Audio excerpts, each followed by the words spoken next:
dense surface removal method, and there we are using Z buffer method. Suppose if we are having a cube, say that it is some opaque cube, that means the sides, the faces are not transparent. So if the faces are transparent, the cube will be looking like this. We can see the face which is behind the front face. But if it is opaque, it will be somewhat like this. So that means this particular face is removed from the representation, removed from the screen, and the method that we are using to remove that face is Z buffer method.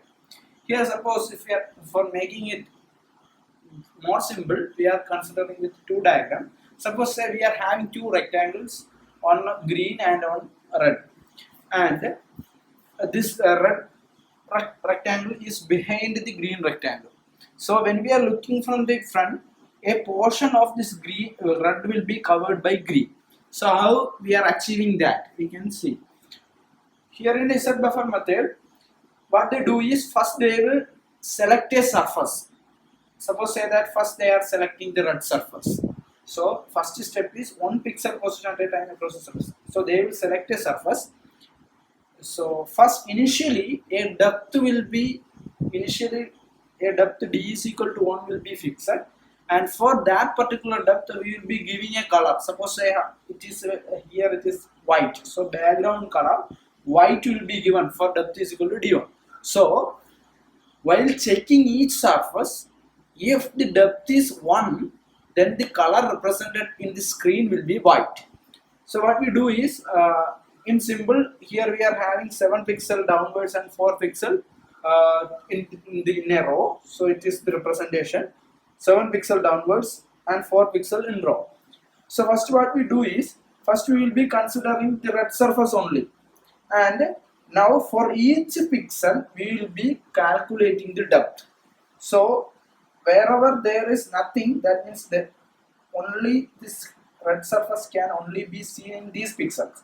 So for other pixels the depth will be 1.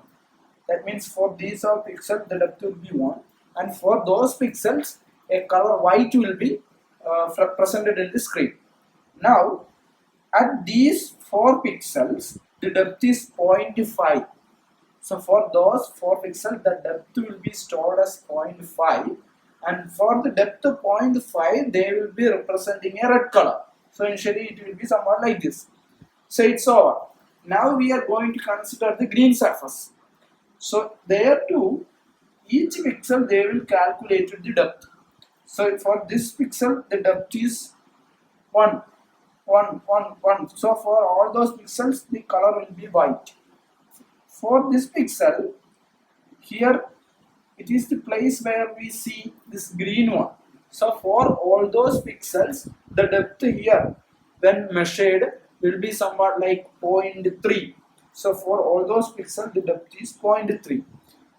So here for a pixel, that is here it is second row, third column pixel, the previous depth was 0.5, but now the depth is 0.3 because they will calculate the depth. So for this pixel row 2 column 3 there will be 2 depth, out of which the depth which is more nearer or lowest depth will be selected. So 0.3 will be selected and a green color will be represented in that particular pixel.